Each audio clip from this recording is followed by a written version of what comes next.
അതിനുശേഷം 10 വന്നിട്ടുണ്ടോ? വന്നിട്ടില്ല. അപ്പൊ ഇവിടെ അവര് പ്രചരിപ്പിക്കണ കള്ള 10 വരണം. ഒരു കത്ത് വന്നു. ആ കത്തിന്റെ അവർ തീരുമാനം പറഞ്ഞു, അവരുടെ അഭിപ്രായം പറഞ്ഞു. ഒരു ബാധ്യതയില്ല.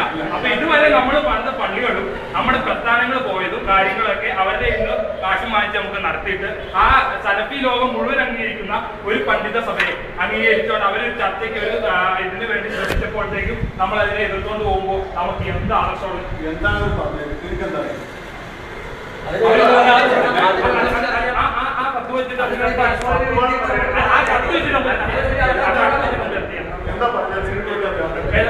ഞങ്ങളിപ്പോ 2 പ്രോഗ്രാം ആയിട്ടുണ്ട്. ആ കത്ത് ജമിയത്തുലമയ്ക്കും കേന്ദ്രമിനും അയച്ച കത്ത്. അതിന്റെ കൂടെ അത് ഈ വിഷയങ്ങൾ നിങ്ങൾ അവിടെ പോയി ചെന്നിരുന്നു. ഇത് 2 കൂട്ടരുടെ വാദം ഇന്നതാണ്. ഈ വാദത്തിന്മേലുള്ള സലഫി ലോകത്തിന്റെ അഭിപ്രായം ഇന്നതാണ്. ഈ ന്യായവാദമായിരുന്നു എന്ന് പറയുന്ന ആ സംഭവത്തിന് ശിർക്കില്ല എന്ന് തന്നെ പ്രസ്താവിച്ചുകൊണ്ടുള്ള കത്താണോ? അല്ലാന്ന് പറഞ്ഞാൽ നിങ്ങൾ നമ്മൾ സമ്മതിക്കില്ല. മുഴുവൻ കേട്ടത് നിങ്ങൾ തെളിയിക്കണം. ആ കത്തെടുത്ത് വായിച്ചത്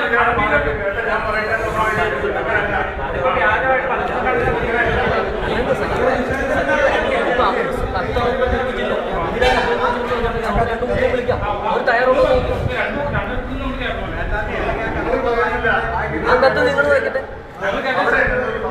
അതല്ല മെയിൻ വന്ന ഞങ്ങൾ പഞ്ചായത്ത് പ്രസ്ഥാനത്തിന്റെ സംസ്ഥാന പോയി അവരെ ക്ഷണിച്ചു കഴിഞ്ഞപ്പോൾ അവർ പറഞ്ഞു, നിങ്ങൾ അവിടെ കുറച്ച് അഭിപ്രായ വ്യത്യാസം അത് നമുക്ക് തെളിയിക്കുന്നത് ഞങ്ങൾ തെളിയിക്കാൻ അതിനുള്ള ഇന്നങ്ങൾ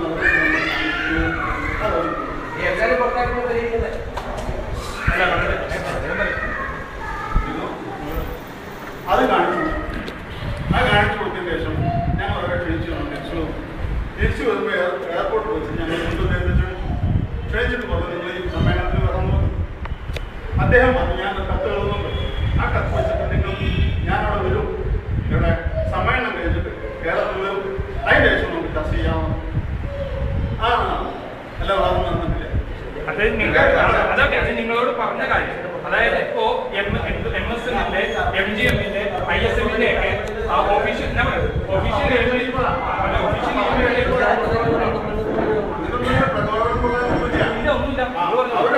അയച്ച കത്ത്, ആ കത്ത് എന്താണ് എന്ന് ഞാൻ പറഞ്ഞു.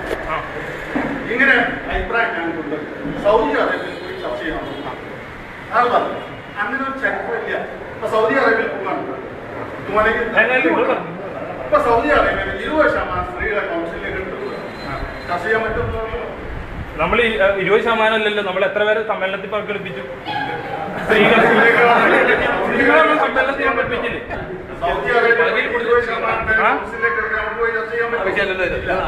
അപ്പൊ നമ്മൾ MGM സംഘടനയായിട്ട് നമ്മൾ മുന്നോട്ട് പോകുന്നത്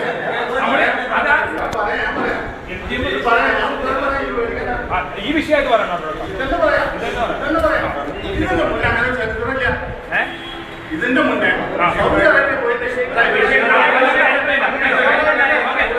നിങ്ങൾ പറഞ്ഞ മറുപടി ഓക്കെ. ഇതിനു മുമ്പ് ഒരു വാദം കേൾക്കാതെ ആരെങ്കിലും പിരിച്ചുവിട്ടായിട്ടുള്ള ചരിത്രമുണ്ട്. നമ്മുടെ ചേകന്നൂർ മൗലവിക്ക് വരെ നമ്മുടെ ഇതിനകത്ത് നമ്മൾ കൊടുത്തില്ലേ അവസരം കൊടുത്തു. നമ്മൾ അവസരം കൊടുത്തില്ല അദ്ദേഹത്തിന്റെ വാദം പറയാൻ അവസരം കൊടുത്തു. ഞാൻ കേട്ടതാണ്. ഇല്ലാതെങ്കിലും നിഷേധിക്കും, അല്ലെ ഇല്ലാതെങ്കിലും നിഷേധിക്കും. ഈ 58 പണ്ഡിതന്മാരെ 52ഓളം പണ്ഡിതന്മാരെ സമ്മേളനത്തിൽ നിന്ന് മാറ്റി നിർത്തി. ആ പണ്ഡിതന്മാര് എന്ത് ചെയ്തിട്ട് അവർക്ക് അവരോടുള്ള വിശദീകരണങ്ങളോ എന്തെങ്കിലും ചോദിച്ചതായോ എന്തെങ്കിലും കിട്ടും. ഇത് മാത്രമല്ല, പിന്നെ ISM MSM MGM എല്ലാത്തിനെയും മരവിപ്പിച്ചു. ഈ മരവിപ്പിച്ച് കഴിഞ്ഞിട്ട് പിന്നെ ഒരു കമ്മിറ്റി വേറെ കേന്ദ്രത്തിന്റെ കീഴിൽ മാത്രം പ്രവർത്തിച്ചാൽ മതിയെങ്കിൽ പിന്നെ എന്തിനാ ISM MSM MGM വീണ്ടും നമ്മൾ പ്രഖ്യാപിക്കുന്നത്?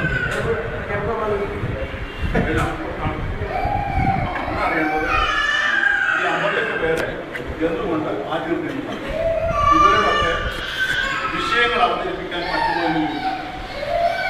പറ്റുന്ന ആളുകൾ നമ്മൾ ഇപ്പൊ അതിലൊന്നാണ് വിഷയം അദ്ദേഹത്തിന് സിനോപ്സിസ് കൊടുക്കും. ഇതാണ് സംഘടന.